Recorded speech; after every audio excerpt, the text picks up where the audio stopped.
Hey y'all, hey y'all, hey y'all. Yes, my girl came up in here. Big problem as usual. You see what I'm saying? You see what I'm saying? But we're getting her back together. Okay, we're not gonna blame her. Okay, we're not. We're just gonna get her together because she's a busy woman. And even though y'all be out there, make sure y'all take the time to come up in. But I do for her. Okay, I do. You know you forgiving. Don't worry. We still cool. So my bad, you guys. Let me just set up on my platforms. You know we gotta get content today. You gotta get content when you can. But watch how I bring her back to life. This ain't gonna be. I'm gonna bring her back. I'm gonna bring her back. Mm.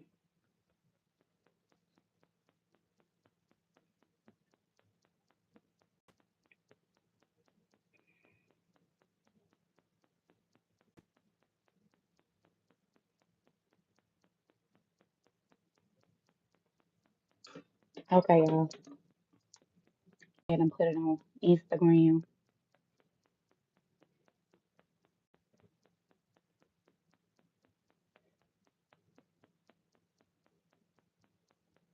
You know what?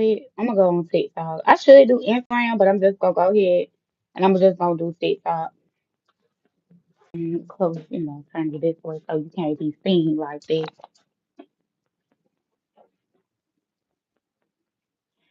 So, some tips, okay? So, if you have a client to go over, I kind of want to go over some pricing things with you. This ain't got nothing to do with you, okay?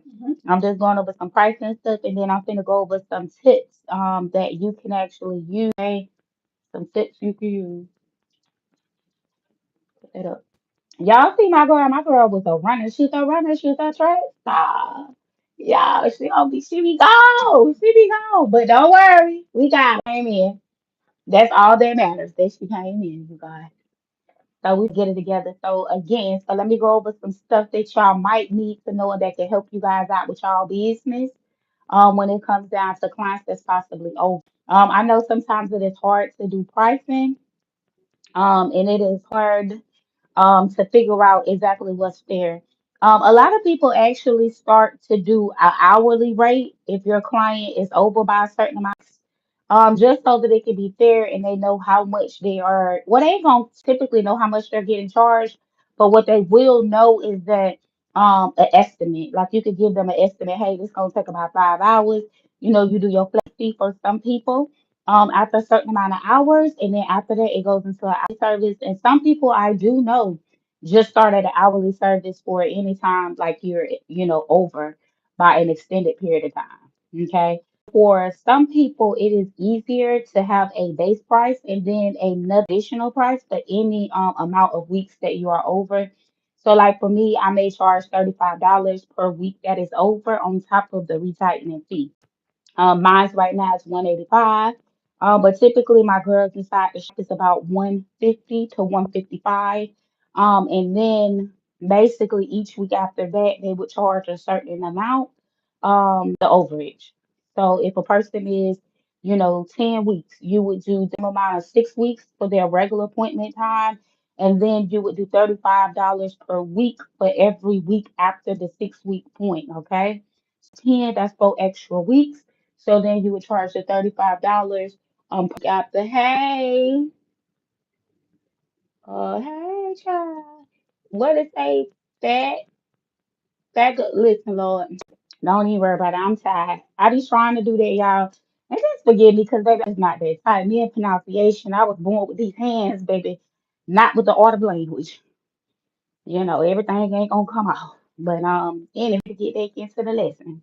So basically, what you want to do is have your policies together, and these are things that you want to make sure that you put out to your clients, just so that they know and they are aware. Okay, because the worst can happen is the client coming in at 50 weeks thinking that she's still gonna get it for the same price. So it's good to be transparent. It is great to have policies, and it's good to make sure that anybody who comes to your chair knows about these policies and what your prices are. Okay, that's just a good practice. So I want to make sure that we have that together. Okay. So that's number one. Now, I'm not even going to tell you a story. Now, some people may come in and it's like a new establishment. Anything for me, inches is basically a new establishment because, that's the price that I charge for 3 inches of hair. So if you don't allow your hair to get to 3 inches, that is literally like a couple months. That could even be about 6 months worth of growth. May be a nice little penny, okay? And I'm just being honest. That not even be on the weeks. That's like if somebody comes in, that would be my assessment based off my pricing for an establishment because it's basically the same amount except for reparting. And sometimes you do have to repart, you do have to regrid. So when you are getting into a client who comes in and they have overage, some of the best things to do are best practices to do, okay? Depending on what your skill level is that I will always say start at the nape. Okay, so section out that hair. Start in the nape area so that you can see exactly what the grid somewhat look like, okay? Now you may have to go up 1 to 2 rows, the logistics, because it may be all over the place. But you definitely will get a general understanding of how the client grid is, okay?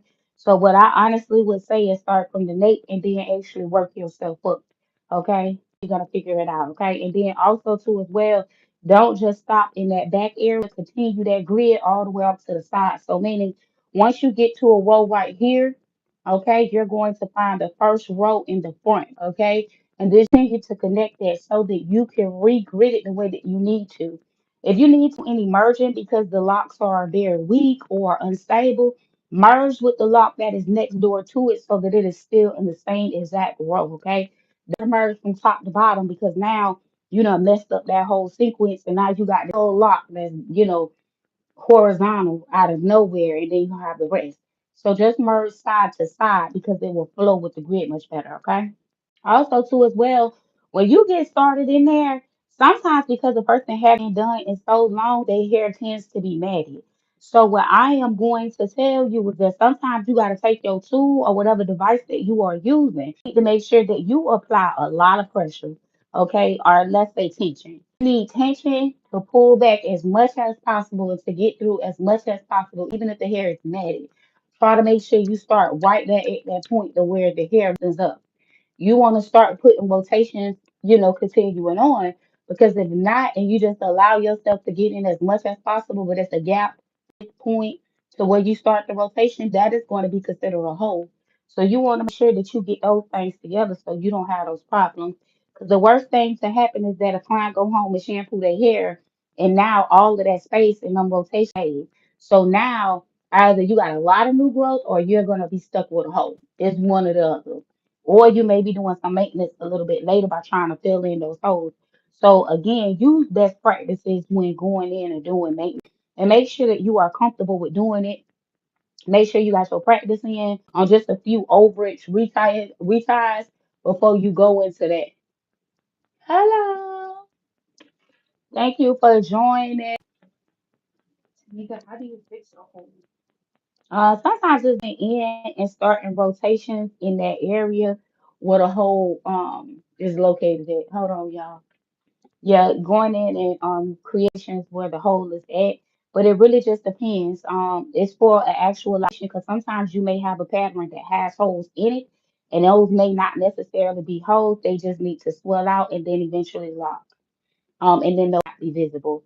But sometimes it is holes inside the lock when you do have maintenance, like meaning a person have been out and it done matted. Or you just not pulling the hair or the tool all the way through and applying. So you just want to be mindful of those things while working. Um, that's pretty much that. And just work in roles. So that's the next biggest thing that I could give you. Work in roles so that you can find out where you at. Because if you don't know where you going at, baby, you gonna get lost. And it's gonna become frustrating and it's gonna be overwhelming. But the way that I have this is the ones that I've done is going over to this side, the ones that need to be done this way, and then I'm just carrying on row by row from the bottom going up to the top, so that I can regrid this and pretty much give it back the structure and integrity that it did have at the beginning. Another thing too, I some people have so well I can't even go in with a tool because it's just so much everywhere. So I may have to go in with my fingers first, and get it to a point to where my fingers in there. All right. So however you may have created that lock at the beginning, or however they locks may have been created at the beginning. So meaning some people doing the micro twist, or if you need to twist that hair, then twist that hair. If you need to interlock that hair with your fingers, until you get to a good point, roundabout with the inch or so, and then you can actually use your tool. And sometimes if you have great proficiency, you can do maybe even about 2 inches or so with the tool, for to use your fingers, okay, to work it all the way down to the scalp. It just depends on how good you is with your tool. And everybody, tool comfortability is gonna be at a different level. But again, I would go into it if it's too much, like meaning I'm over 3, 4 inches. I'll do that with my hand, and then I'll work it down to where I can use my tool, and then I'll do the whole section with my tool. So what that means is that you will never see me kind of working in between my fingers. Either I'm working with my fingers during that whole section, or I'm working with my tool. So go in, and I would say this section right here, I would do this whole thing with my fingers, and then I will come back and then, facilitate my tool. Because everything that saves you time is gonna be the best. So if you using your fingers and nothing to put down the tool and then grab it back up and then remember where you at, it just may get real hectic. And even for people who have like a lot of freeway around, well, I'm gonna go through and wrap the whole section, and then once I'm done in that section, then I start with the tool. Or if it's a lot of like tangled up hairs, some people have be so tangled up, baby. You can up in there like how her hair is not necessarily matted. So it's like look how easy it's separating. You see that? It just separates fairly easy. It may be like a few strings that's still left in between, but what my making it nicely, I can repart that. And it's not causing the client too much tension. But when you have a client who have really, really thick matted hair and it's all matted together, you have to pull all of those apart. And sometimes it may be too much to pull apart. Like sometimes you may actually need to get some scissors, and you need to actually go in and pull the scissors all the way up, meaning apply tension and then clip, okay? Because that's how matted they have allowed it to get. Because with sister locks and locks, you are recommended to go in every so often after shampooing and actually pull your hair apart so that it doesn't grow together. So it's just good to be like conscious of those things while working. Hold on, y'all. If y'all like this advice, you know what I'm saying, let your girl know. Let your girl know.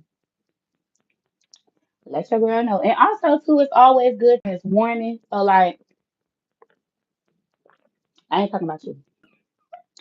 But I'm saying in general, you got to give clients warning. So if you finna like cut them, and let's say, for a couple times they done just been excessive, or just behind on their appointment, some things that you can facilitate is before you dismiss them, is have them book their appointment before they leave out. Um, get with a booking app so that they can send them an appointment reminder. Just to make sure that you automate in your business as much as possible. Remind them of the appointment.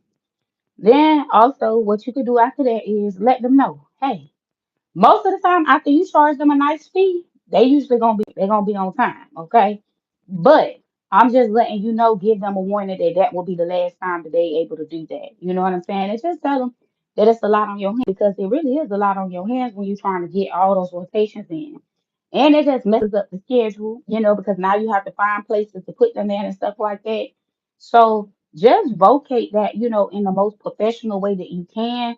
And with them hopefully understanding and being your clients, they will understand that. You know what I'm saying? They will truly understand it. And then again, when you hit that wallet, oh baby, you ain't gonna have too many problems. Because after they be like, hold up, wait a minute. And then sometimes if you have a client who's never like, had any issue, you can do is you can just tell them the price. Okay, look, normally if you came in looking like this, I would have to charge you this amount. Let them get scared first. They're gonna be like, what? With all that? Yes, let them get scared a little bit and then pause. What they gonna do with it? You feel me? Then you let them know. But this time I'm charging you this amount. But I don't want you to come back in here no more with your hair looking like that. So sometimes you gotta use a little bit of psychology. You know what I'm saying? You gotta let people know too as well. Time is very valuable, and you have to let them know about the body, because sometimes people will think that that they could just come in anytime and it don't really matter because they got the money to pay for it. But sometimes it's not about the money, it's about the inconvenience and it's about extra stress that's put on the body to kind of get them back together. You know what I mean? If you let them know that. Another thing too is that if a person is over, like oh my gosh, over. If I'm not catching it or they in advance or whatever, I don't try to squeeze them in there. So that's just a word of advice for your health. Don't try to squeeze them in those slots, okay? Like don't try to like, oh my gosh, we got 2 hours and they like, oh I got something to do, I can't come back. That's not your problem. That's not your problem because you did what you were supposed to do. You showed up. They ready to work. Now because they went over or they got slippage and they hell looking all crazy, that's not your fault. And what you shouldn't do is compromise your body, okay? To try to hurry up and put them in and get their health fixed and do all that craziness. And physically it's gonna be too much for you. Because sometimes we do that. We'll do the most and not understand that later on we're gonna put that with our body. You know what I'm saying? Just because you're trying to be nice. And it's so nice when you can. But I always say reschedule so that you can be comfortable, you know what I'm saying, ready to go and you're not rushing. Because the worst thing you could do is charge them out and mess up on their hair because you rushing. You know what I'm saying? Or just be so, you're so because you don't rush, try to get these people in and out, and now they done messed up your day. Now you behind, now you flustered. You have to prioritize your piece too as well. Okay to be professional. It's okay to go over and beyond for a client, but do not put yourself in a position to where you breaking your back, okay? Don't do that. Because they gonna need you and it's gonna get done. I mean, it's simply just here. So it truly will. Now I'm not gonna lie, in my business, I done had to dismiss the client, or two. But honestly, in all my years, it's probably only been about one client to two clients max that I done had because they just excessively like, came in and they had just was crazy. And most of that was just like more so lack of banding. So, just within the 6 to 7 week span, they had will be looking like months worth of growth. That's because they just didn't have the time. And before we even get to that point to where I have to dismiss the client or, to me that's leaving out on bad terms, not necessarily, but it can feel like that because it's kind of like a breakup. You know what I'm saying? Like doing somebody help for so long, it's literally like a breakup you going through. So I try to do is just make sure that I identify the problem areas. Like one time I had to refer a client to another stylist because someone was having issues with shampooing their hair. So it wasn't like they just did.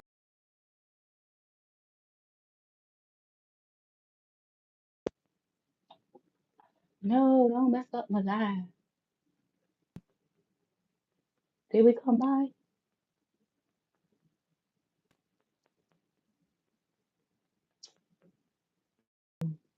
Thank you. I appreciate it. I try not to. Thank you. I appreciate it. I try not to. I try to stay out of the way. But I do feel like it's been so many people inboxing me lately about their hair kind of being messed up and just lack of information from the stylist or having to want to transfer over. So I'm trying to get as much information as possible because I can't do everybody in the world. Even my team can't do everybody in the world. But if I could give out information and help, then I definitely would love to do that. But I think I was telling y'all the of sending off a client. I didn't have a shampoo bowl at this time, so I was able to shampoo hair. So since I was unable to shampoo hair, and I know that she wasn't just doing it just to do it, she genuinely was having troubles with shampooing her hair. So even though I love the money, this lady came in like clockwork. But at the same time, I knew that I would be doing her this favor or this service because I understood what she needed. So once I identified the problem and say, oh, okay, it's the shampoo thing, and I know you trying, but I just don't know what it is about when you shampooing, you know what I'm saying? It's just not, it's just having a lot of slippage. So you have your hair professionally shampooed. So I set her up with somebody who had shampoo service and introduced them and they doing perfect and her lot is phenomenal because literally she don't have to wash them.